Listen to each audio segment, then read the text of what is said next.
OC সাহেব দোকান বন্ধ করেন আপনার লাইনটা করে মুশকিলদের বাড়িয়ে দেওয়া হবে মুশকিলের মানুষের জন্য নিরাপত্তা না থাকে।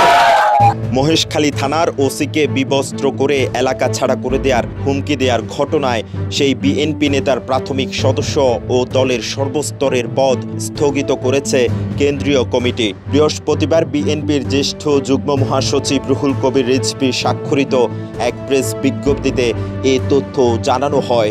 মনে করছেন এবার এমপিসির আধার কমিশন আধার সার্ভে পাল্টাবে।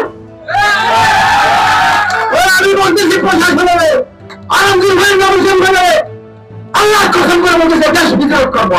হুমকি দেওয়া আক্তার হোসেন কক্সবাজার জেলা বিএনপির সদস্য ও মহেশখালী পৌরসভা বিএনপির সাবেক আহ্বায়ক। বিজ্ঞপ্তিতে বলা হয়, মহেশখালী থানার ওসিকে অশোভন গালিগালাজ করে হুমকি এবং সংগঠন বিরোধী কার্যকলাপের জন্য পরবর্তী নির্দেশ না দেওয়া পর্যন্ত কক্সবাজার জেলা বিএনপির সদস্য ও দলের মহেশখালী পৌরসভা কমিটির সাবেক আহ্বায়ক আক্তার হোসেনের প্রাথমিক সদস্য পদ সহ দলের সকল পর্যায়ের পদ স্থগিত করা হয়েছে।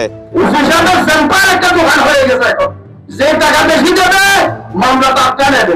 আগামীকাল থেকে যদি একটা কথা বলছি আপনার বিরুদ্ধে হয় লাইনটা করে মুশকিল দিয়ে বাইর করে দেবো। আমি ওটা করতেছি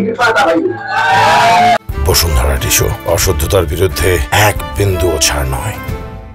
গতকাল বুধবার দুপুরে মহেশখালী পৌরসভার বাবুরদিঘির পারে পৌর বিএনপির এক স্মরণ সভা অনুষ্ঠিত হয়। সেই সভায় ওসির বিরুদ্ধে নানা অভিযোগ করে তাকে বিবস্ত্র করে এলাকা ছাড়ার হুমকি দেন আক্তার। ঘটনার পর থেকেই সামাজিক যোগাযোগ মাধ্যম ফেসবুকে নানান সমালোচনা শুরু হয়।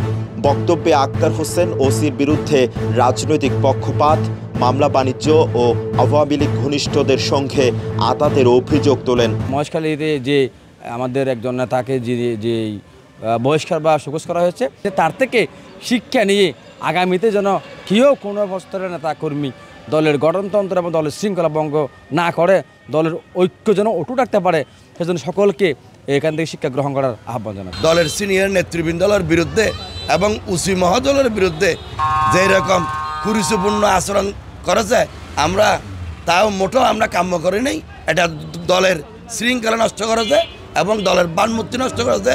আক্তার হোসেন সংগঠন বিরোধী কাজে জড়িত থাকার অভিযোগে কেন্দ্র থেকে তার সদস্যপদ স্থগিত করায় স্থানীয় নেতাকর্মীদের কেউ আর সংগঠন বিরোধী কর্মকাণ্ডে জড়াবে না বলে আশা প্রকাশ করেন স্থানীয় নেতাকর্মীরা। দলীয় শৃঙ্খলা যেই ভঙ্গ করুক না কেন তাদেরকে বহিষ্কার করা বাধ্যতামূলক। তাদের শৃঙ্খলা বহির্ভূত কোনো কাজ না করে এবং সবাইকে সুশৃঙ্খল এবং রাজনীতি করার জন্য আমি উদাত্ত আহ্বান জানাচ্ছি, যাতে দলের ভাবমূর্তি ক্ষুণ্ণ না হয়। যারা দলের পদ পদবি নিয়ে উশৃঙ্খল এবং দলের ভাবমূর্তি নষ্ট করবে, এটার দায়ভার বাংলাদেশ জাতীয়তাবাদী দল নেবে না। গত বছরের 5 আগস্ট আওয়ামী লীগ সরকারের পতনের পর বিজয় মিছিলের সন্ধ্যায় পৌরসভায় সন্ত্রাসী হামলার শিকার হন মহেশখালী উপজেলা বিএনপির দপ্তর সম্পাদক শফিউল্লাহ শফি। পরে চিকিৎসাধীন অবস্থায় 13 আগস্ট তার মৃত্যু হয়।